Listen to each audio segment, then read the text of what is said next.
All right, well, let's go ahead and go to our next piece of the agenda. And by the way, if you have any questions about AI at all, just or anything that I talked about and didn't want to share it with the group, just give me a call or shoot me a message. I'm happy to talk about any of the stuff with you. All right, so COI referral strategy. You heard Jordan talk about it. Those of you that were at the summit, and let me talk a little bit about the summit as well.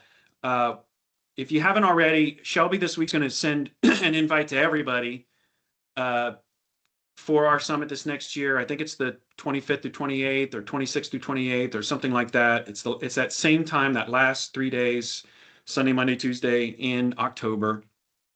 Brian Gallery is actually coming back again to speak.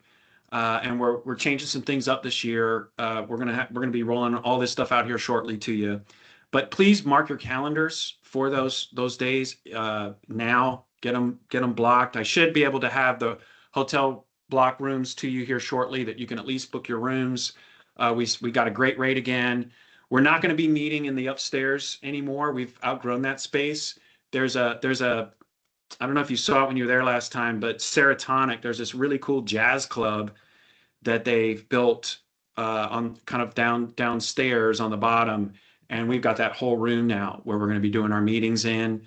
So that's going to be really cool. We've got a really nice space that we're going to be meeting in. And so you want to definitely get that marked. But as you remember, Brian came, he spoke, he did the COI referral strategy.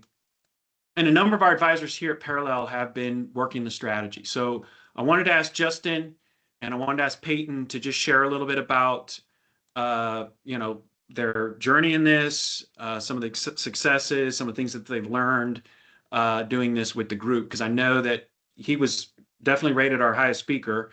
And I know some of you have adopted this as well. So Peyton, maybe you can kick it off and just share a little bit about the experience that you've had and some of the things that you've learned. Yeah. Yeah.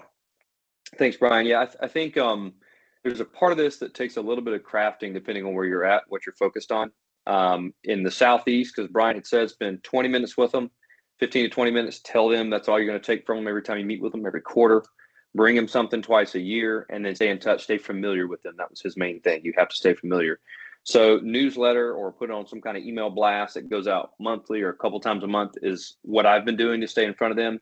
And there's various times where I have questions on a topic and I'll text or email them that question. So staying in contact that way, even if I know the answer, I just want to clarify. That's how I've kind of crafted this. Now, what I've noticed is the fellows that are from the North that I talk with that are down here, much more transactional. Those that are in the South have been here their whole lives, a little more relational, and it's more, let's sit and talk longer. So you get this plethora of people you've got to kind of work through. So I say all that to say, Brian's model is very, very well done. The things that I struggle with, and it's great to see, is that you want to have a follow-up meeting. Hey, can I meet with you in April, April 20th at 1 o'clock, come back here and see you. That's something that's hard to do. Sometimes you forget. I'll just send you an email. So there's bits and pieces of what they do, what he's talked about that are really good to do in the meeting, to stay focused on that, hyper focused on that. But so far, I was doing the count earlier, I think I have 45 or so COIs, probably around 8 to 10 of those already knew or had met. So roughly 35 of those have come, either the name, I haven't met them, but the name has come from roughly 4 or 5, and then it just expanded to all these COIs. Now, remember, we're not trying to meet with 50 of these people all the time. We're trying to meet with 8 to 10 at most, probably 4 to 10 is a better range, that are quality and sending leads that you can connect with. It's also a personality fit. Good personalities fit a little different than others. So I've made 35 connections. I have clients who need a different CPA for different various reasons. That's also come in handy. Estate planning lawyers, starting to talk about seminars together. And then there's some other people that I'm working with on that as well. So it's opened up the door, not just for referrals. That's the name of the game. And they know that, and they expect that from you as well. So it's a two-way street. But it's opened up a lot of conversations around what could be, what could we do together? What are you seeing? And if you're struggling to do something that's getting an impact of large people, there's a few people I've talked about doing something in the fall, as they have already kind of scheduled some stuff out. And that wouldn't have come from me just asking a random stranger. It came from this strategy. So it's built a network for me. It's built some more contacts, as well as kind of taught me to be hyper-focused in those meetings. Don't go in there half-tailing it, review maybe what Brian has said in the PDF, and then go do it and execute at a high level, and then you're done. You don't have to prolong it and draw it out for an hour and a half. So it's been helpful and cuts out everybody's time and makes it more efficient. And so that's the success I've seen. And there have been some introductions and referrals given, and we're working through all that. So it's been positive all the way around. Can you talk a little bit, Peyton, about because I think one of the things that you did right off the bat is like you'd go meet with an accountant and ask him for ask for an attorney. Then when you met with the attorney, you go ask for the accountant. And can you talk a little bit about that too? Yeah. So I started with my CPA, said, hey, who do you know that's in this realm? And he suggested a name. I said, okay. And then I went and talked to a estate planning lawyer, said, who do you know in the divorce area? Oh, this person. Okay, great. And then as I went to those people, I asked either the lawyer for another personal injury lawyer and went there, then asked for a CPA. So sometimes I would try and get one or two away from that CPA just to see who else I had. But I generally asked the CPA for an estate planning lawyer they worked with that they recommend, and then either a divorce or a personal injury attorney, just something different. And then there's been a few times where I said, hey, is there a banker you know that's really good? You like working with a banker? Yeah, it's this guy. And then that banker has unlimited resources because he works with a ton of different people in a different way. They're always kind of prospecting like we are in a different mindset. And then I would ask that banker, okay, this CPA sent me, who CPAs you work with, and who are some lawyers? I just want to make sure I'm connected to the right folks here. So I just use that. I just go from lawyer to CPA, lawyer to lawyer, lawyer back to CPA, and just kind of kept that rhythm. And it's built out a pretty good plethora of people. And I started that. I don't remember when the summit was, Brian, but I started with a CPA and a estate planning lawyer, and then just went sideways with that. And they've connected me to a lot of people. But November timeframe, so between November and end of February, beginning of March, I've got 35 or 40 names to work through, or have worked through some of them. It's awesome. And again, this takes time, right? This isn't one of these things that's going to like just happen overnight and you're just, after your first meeting, you're going to get a $5 million referral, right? But it does take time. Justin, you want to share a little bit about some of the successes that you've had? Yeah, for sure. Good morning, everybody. And again, kind of piggybacking a little bit of what Peyton has done, very similar. So if I was meeting a CPA, my goal was to get in front of an estate attorney, divorce attorney, or connecting with a banker and just really build that network out. One of the things that I found and that I needed to get better at for sure, but I really like Brian Gallery's language. Whether you're shooting an email, Jordan did a good job of creating an email, but I would call the CPA or the attorney. And where I started, Brian, was low-hanging fruit.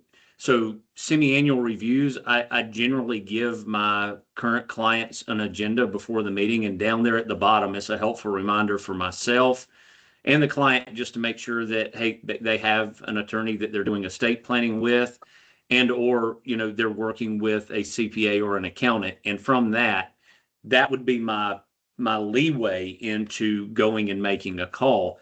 But when I would call a CPA or an attorney, being from the South, if you couldn't tell, I would generally pick up a lot of times and say, hey, my name's Justin Chastain. How are you today? Well, I mean, really, they know that I'm not caring about their day or vice versa.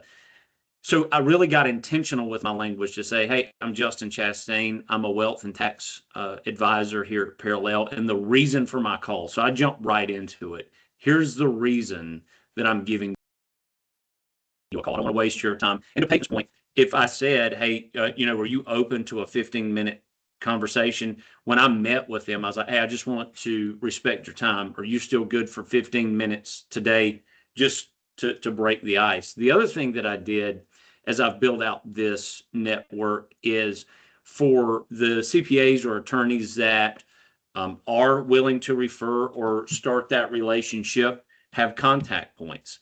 Hey, well, let's put something back on the calendar to meet back again and then set a cadence to that, because that's the importance of the follow-up as well.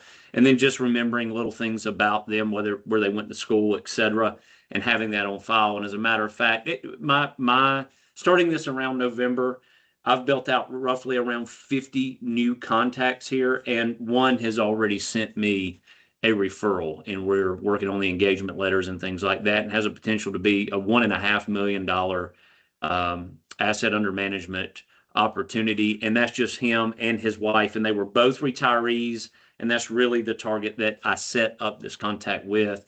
hey, my perfect ideal referral is somebody ready to retire, $1 million in assets, and looking for tax planning, wealth management strategies. And they sent me the ideal client. So it worked out really well. And again, it's a long-term play, and I'm still working on the others as I go along. But for me, it was just starting with a low-hanging fruit, doing semi-annual reviews and building out my network from there and just staying consistent.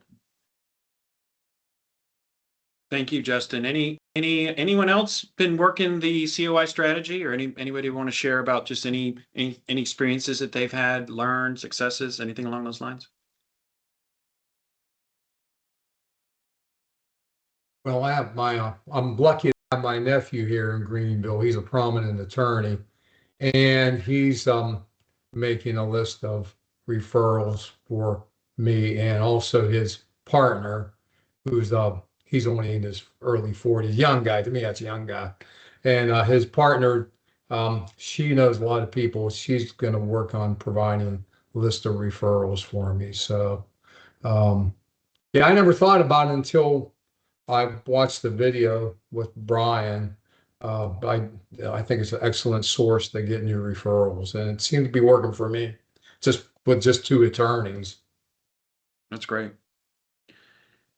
Anyone else want to share? Any questions for Justin and Peyton or anyone on this?